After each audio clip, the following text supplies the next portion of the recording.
Hello, everyone, and welcome to our 8th episode of Embrace the Lockdown, a series designed to help us maximize our time in lockdown, particularly with regards to our discovery of God and our walk with Him. Now, today we're going to be talking about an item, a subject that may sound quite paradoxical at this time of lockdown, which is work, and we're going to look at it from a spiritual perspective. And I know that some of you might think, hang on a second, does work even have a spiritual dimension? Yes, it does.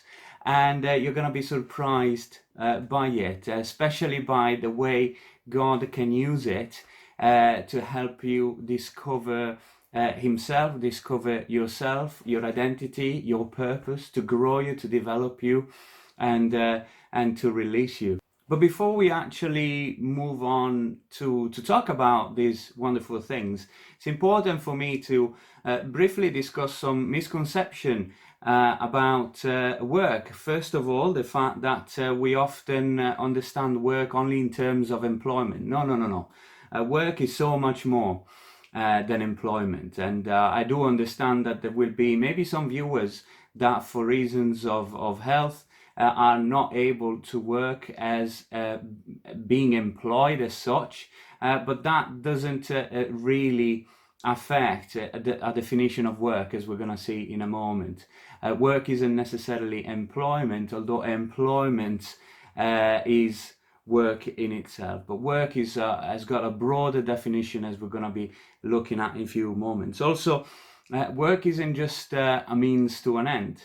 Work is so much more than that.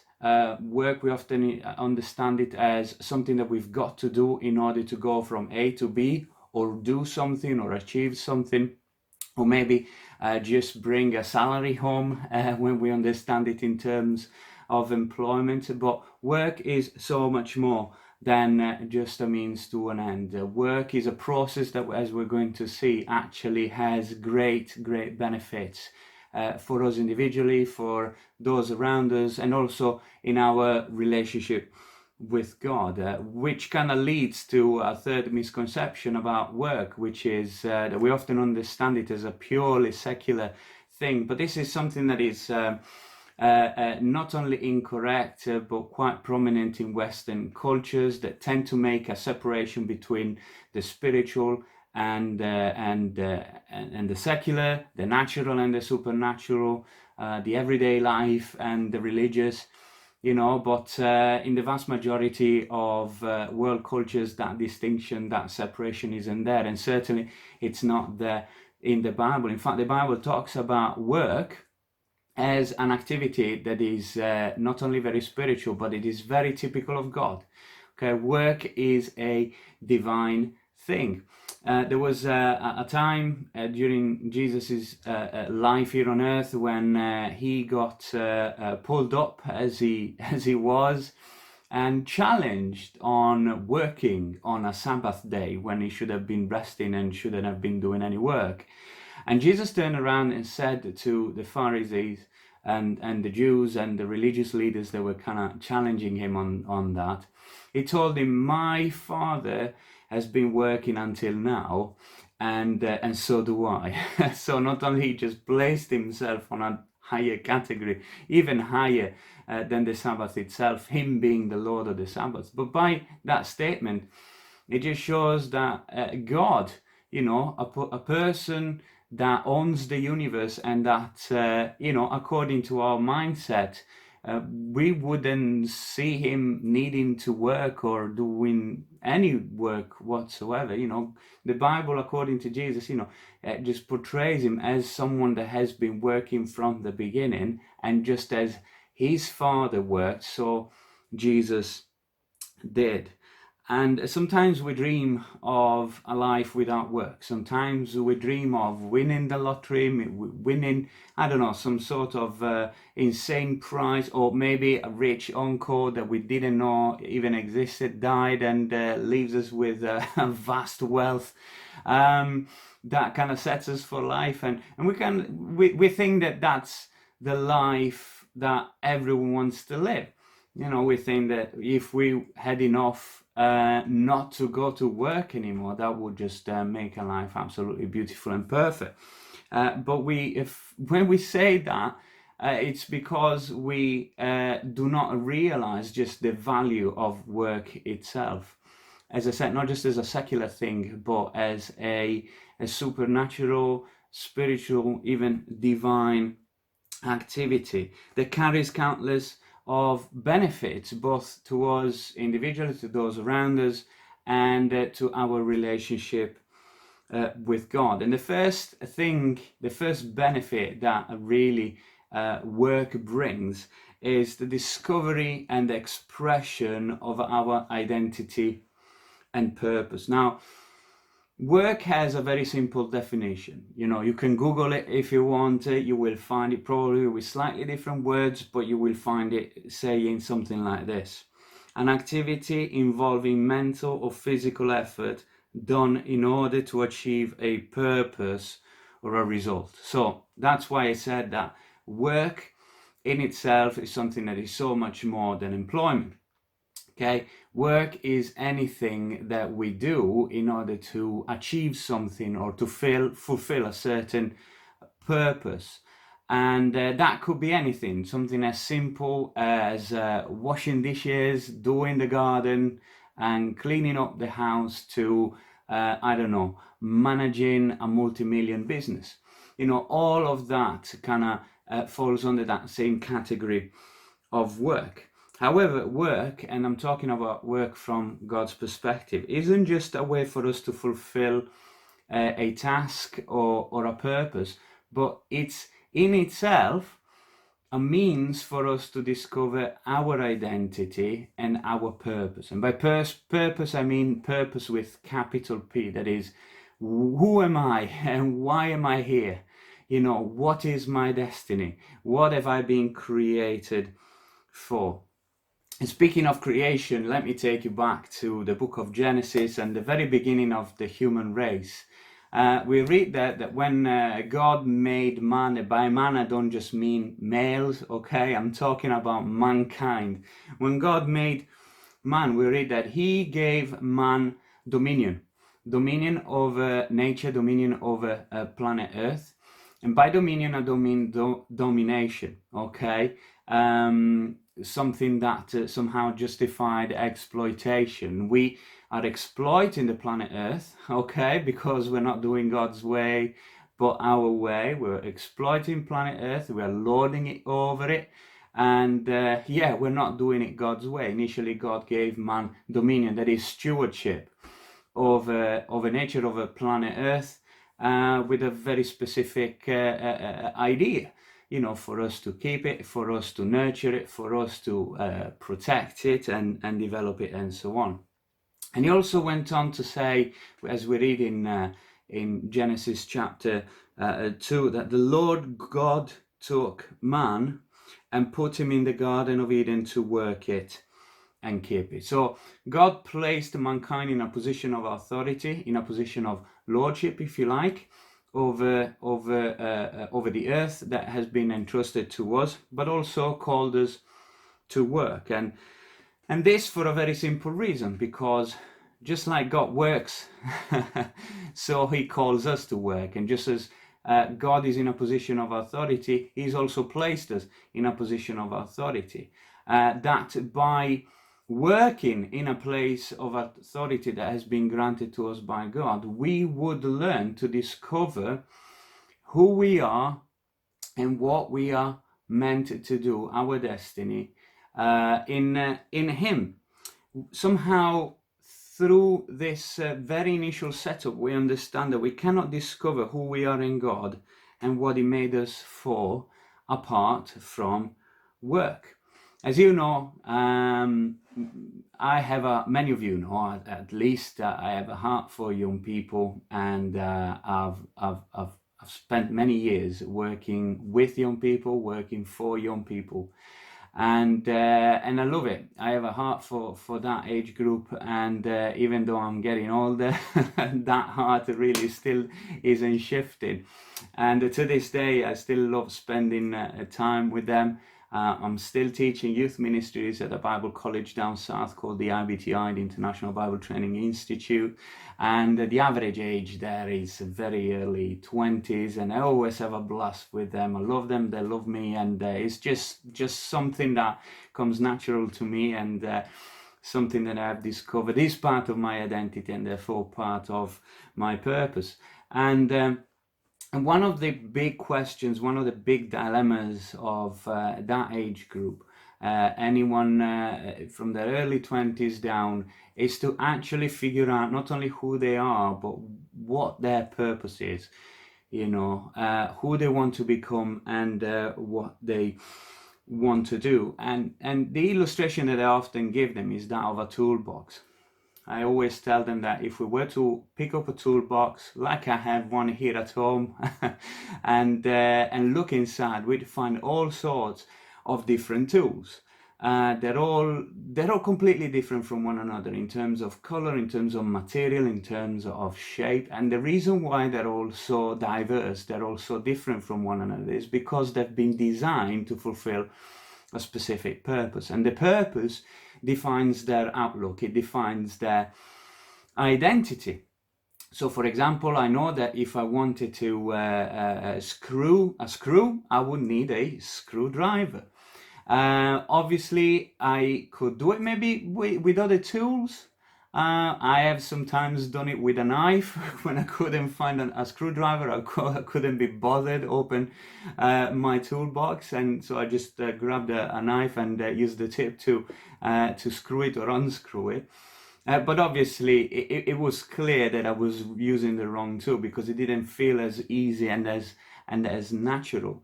But having said that, if I wanted to chop a log of wood, I couldn't do it with a screwdriver. I'd need an axe. And so, that's the reason why all these tools are so different looking from one another. And I said that's the reason why we are all so different from one another, because we have been created with very specific, very unique identities in order to fulfill very specific and very unique purposes. But the thing is that we will never really fully discover our identity and purpose unless we turn to the one who engineered us, okay, the one who designed us. And B, we will never really fully understand it experientially unless we go out there and start trying things out and start working and see what we're actually so good at, what comes natural to us, what is somehow within our inner internal skill sets that we may not even know it's there until we are in a position where we've got to use it. It's only by working, by going out there, that we truly discover our God-given identity and our God-given purpose. So as I often say to young people, do you want to know discover your destiny? You want to discover your identity and your purpose? Start with a relationship with God and start working. And not just working, but working with Him. Just go out there and explore things. It's incredible how in the Bible, all the very ordinary individuals that God called and appointed to extraordinary feats and to just incredible stuff, they were all called and they were all found, somehow they were all commissioned while they themselves were already working. Okay, it was something completely unrelated for the most part from whatever God was sending them to do. And yet, through that process of working, we recognize that they got prepared and they got shaped to do whatever it is that God eventually called them to do. So, for example, we find two incredible leaders in both in the Old Testament. We find Moses and we find David. And when God found them, they were both just shepherds. Okay, a very, very humble job. Very down at the bottom of the social ladder in those days. But God, called people who had learned how to lead sheep to then lead His people. We find Elisha, who was very wealthy, plowing his own field with 12 yokes of oxen, which back then was very, very impressive, financially speaking. And he was doing that when Elijah passed along and threw his mantle on him as a sign of, I want you to come under my wing, I want to train you. God wants me to train you to become the next prophet, the next voice here in Israel. Gideon was treading his own wheat. Peter was fishing. Matthew was collecting taxes. He was working for the Romans when Jesus called him. And the list goes on. All these people that were called to a very specific purpose, to fulfill a very specific, that very specific identity while they were working. But work isn't just super important with regards to discovering and expressing our unique identity and our unique God-given purpose. But it's also very important for our personal development and growth. Not only with regards to our skills, what we can or can't do, but with regards to our heart and our mind. Okay, somehow God has designed work to become the crucible for our character, for our heart, for our mind, for our values. Things such as commitment, faithfulness, long-suffering, patience, self-control, perseverance, generosity, humility, confidence, ingenuity, strategic thinking, stewardship, gratitude, budgeting, integrity, honesty, responsibility, and the list goes on and on and on. These are all qualities, these are all values, these are all skills of the heart and skills of the mind that we actually pick up within a work setting when we're actually working, when we are active to produce something, to achieve something, to fulfill a specific purpose. Not only that, when we work with God, when we work according to his heart, to his mind, according to his will, according to his values, and so on, not only we get trained by him, by this very process, but something of God gets imprinted on us.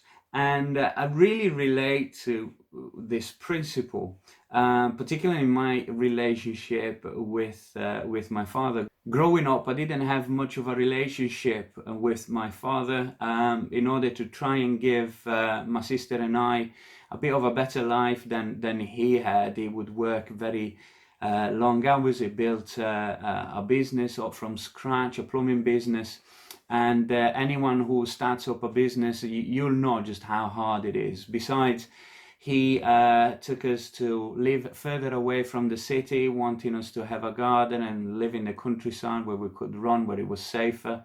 And so he would set off very early in the morning to go to work and come back quite late. He would set off 6:30 in the morning, something like that, and come back at 6:30, 7 o'clock in the evening, completely shattered. He would have quick tea with us, watch a little TV, fall asleep on the couch, and then eventually go upstairs to his bedroom. And yeah, so we didn't really spend much time together. On a Saturday, we'd spend time in the garden or reading. And so yeah, I didn't really have a strong relationship with my father growing up. But then we made up for all time lost in just a few years. When I was in my early 20s, I ended up working with him. I ended up becoming a partner of the business, and from spending almost zero time together, we ended up spending all day together. And that was great. Not only did he pass on to me all sorts of skills that are quite handy to this day, but also on ethics, values, and yeah, all sorts of heart and mind skills that are so vital for me to this day, and that have shaped my life from that day forward. And Jesus had a similar relationship with his Father. Multiple times in the Gospels, he would say, I only do what I see my Father doing, and I only say what I hear my Father saying. There was that father-son relationship between Jesus and God the Father, whereby whatever Jesus did, whatever he said, he actually got it from his Father in a close and intimate relationship with him, somehow working together, working with his Father, passed something on to him in the flesh, in the natural, if you like, to the point that Jesus could confidently say to his disciples, particularly to Philip, that one day decided to be very bold with Jesus, say, well, Lord, show us the Father and we'll believe you. And Jesus turned to him and said, Philip, have I not been with you long enough? How can you not say this? Whoever has seen me has seen the Father. So you see, whenever we work with God according to his will, according to his purposes, according to his values, something of God gets imprinted on us, gets passed on to us. The more we work with him, the more we look like him.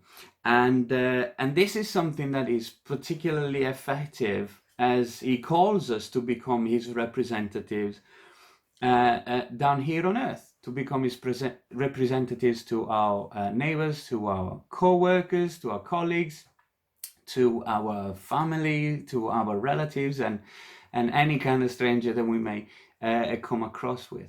Only a few months ago, I was talking to one of the young men in our church. He works in business, and as we were chatting, he told me that for some time he worked for a restaurant chain, and he was managing some of their restaurants, and he noticed that when he took on that job, that there were some unethical things going on in the business, and that had become a part of the culture to the point that nobody was even noticing them or challenging them. And one day he decided to challenge something that the rest of his staff really never thought was wrong, but that he, from again having worked with God and according to his values, realized that it was incorrect. And this was, some of you might dismiss it as silly, but really it was very dishonest. Basically, even though there may be some deals and offers in place on certain orders, certain menus and so on, the customer would not be informed by previous managers or people on the till, and so customers would miss out on deals and pay full price on things that they shouldn't have been paid full price for. And but when this young man stepped in that managerial position, he corrected that. He said, no, from now on we always apply whatever discount, we always apply whatever deal is active at that particular time, whether the customer knows it or not, because this is the right thing to do. And obviously that not only reshaped a culture within that business, but obviously shown with Christian witness, no, we're doing this because it's wrong, it's the right thing to do. I'm also really being inspired at this season by people that are working for the NHS. You know, we've got lots of nurses and doctors that come to our church, and it's incredible to see the completely different approach to this very difficult season between those who are working with God and those who are not working with God. And we're seeing, on one hand, you know, people who are afraid, people who are anxious, people who go to work every single day with their fingers crossed, who are feeling the stress and the strain of this season particularly strong. Then on the other, we find those who are working with God right now, who are working, and not just working, but speaking a completely different narrative in the workplace, whether it be a theatre, whether it be A&E, whether it be another critical ward. You know, they're exuding confidence and faith and hope. They've got a steadiness to their hearts and their minds, and all these things are all beautiful realities that have got imprinted on them as they learned to work with God. And so, yes, work is absolutely phenomenal with regards to our discovery and expression of our unique God-given identity and purpose, but also to grow us and develop us more and more into the individuals that God has created us to be. Work in itself is not an end. It's not just a means to an end, but it's in itself an end. Its process is in itself an end for our shaping and our development, and for our strengthening with regards to particularly our witness and our being representatives of Him down here on earth. But then there's a third very important aspect to work that is really vital for us, and all the things that we've already talked about, and that is the fact that work actually strengthens our mind. Okay, it results into mental strengthening. If you've been watching our previous episodes, you'll know that we've been dealing with the issue of mental health from a spiritual perspective, and something that I only mentioned in passing in the previous session is the dangers of an idle mind. Then I mentioned that when our mind is idle, when it is not engaged with something meaningful or productive or positive, it will be left with some sort of vacuum that eventually is going to get filled up by something negative, something dark, something twisted, something harmful. That may as well come in and find its home in our mind, in our mindset, eventually becoming a thought pattern that will become very, very difficult to get out of. And this is something that is very important for us to understand if we want to go on to have a healthy and strong mind that is able to find its steadiness at times such as these ones, of great anxiety and great lack of assurance, great chaos and fear. Because if we don't understand this soon enough, we're going to find ourselves stuck within a very vicious and unhelpful cycle.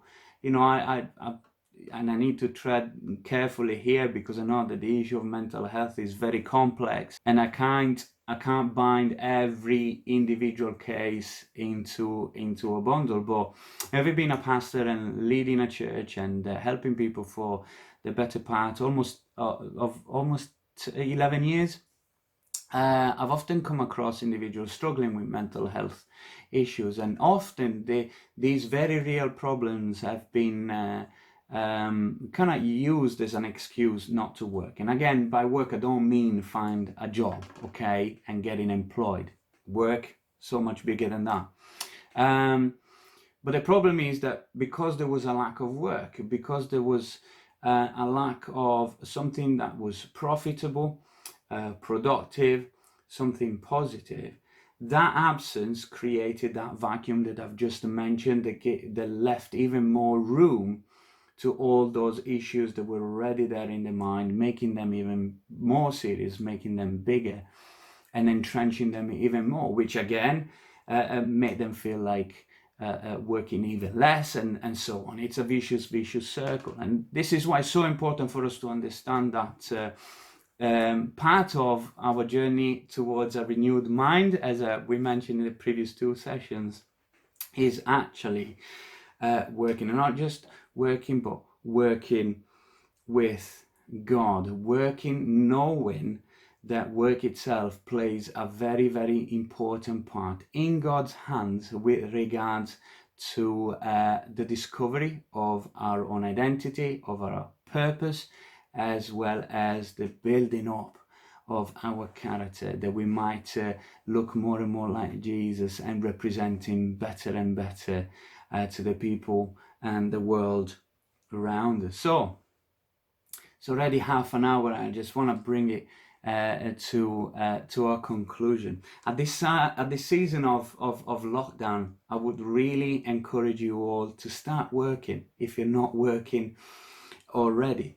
To get working, whether it be in employment, whether it be in unemployment. Maybe some of you have been furloughed, and whereas normally you would be working, now you find yourself with a lot of time on your hands.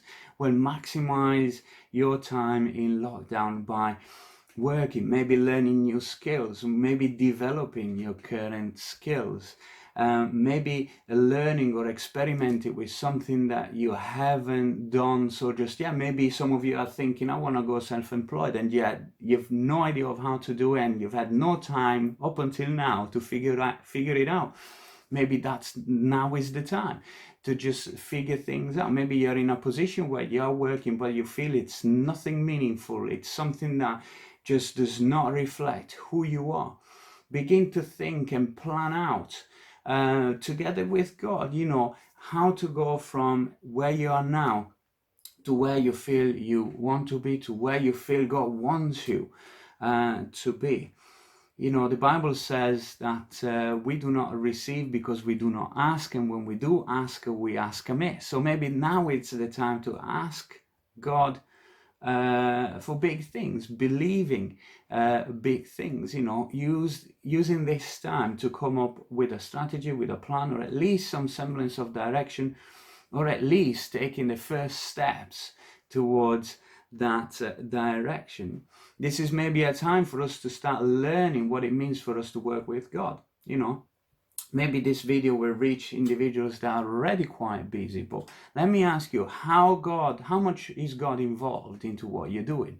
How much is God involved in you going to work, or you raising your kids, or you being a husband to your wife, or being a wife to your husband, and so on? What does it mean for you to work with God in your own specific context? I've already given you a couple of examples of that young man who's also a manager, as well as our brilliant NHS workers, who are taking God with them to work. And what does it mean for you to take God to work? Is there anything that He would like for you to do differently? Let's begin to think, keeping the spiritual and the secular separate. Let's not think, I'm going to church on a Sunday, and then from Monday to Saturday, God's got nothing to do with it. No, start thinking today, what does it mean for me to work with God in my particular context? And begin to consider how you can bless others with what you've got, how you can bless others with your identity, with your personality, with your skills, with your opportunities and resources. How to be not only a receiver of blessings from above, but become a blessing yourself. Quite recently in our church, one of our ladies, she belongs to a different generation when ladies knew how to knit and how to cook and how to do all these wonderful things. And one day she came to me, and she said, I've got a plan, I've got an idea. I'd like to start a knitting group that would not only tackle issues of isolation and loneliness, as it brings together women that either know how to knit or want to learn how to knit, but we will be knitting warm clothing for the homeless. And I thought that's an incredible project. And they started it off last year, and this last Christmas they provided so many warm clothing to the homeless, and so this is a fantastic way to work with God. What do you know how to do? What are your skills? What's your training? How can you actually employ it for the benefit of others and for the praise of God? Maybe it's baking. And at this time of great isolation and anxiety and whatever, a cake will go a long way. Just bake one for your neighbor, bring it over, send it with a letter, send it with a card, a message of encouragement. Who knows? Maybe shopping for others, that can be classed as work, and again, becoming a representative of Jesus as you do so. only only a few weeks ago when I went to Gaza, there was a lady who had such terrible rash on her hands, and she was clearly in pain. And yet, you know, she had to wear gloves. She had to use hand sanitizer and so on. So it wasn't getting any better. And I said to her, you know, that must be quite painful. And she said yes. And so she started to open up, and I started to pray for her there and then. A moment that was so ordinary suddenly became extraordinary. Who knows what God can do with our work? So at this time of lockdown, let us begin not just to work, but to learn to work with our God. The Lord bless you. If you've got any comments or questions on the kind of stuff that we are bringing out to you with this series, just leave a message in the comment section down below, or just message us privately. I'll get all those messages myself, so you can guarantee confidentiality. Until then, the Lord bless you, and I'll see you next week. Bye-bye.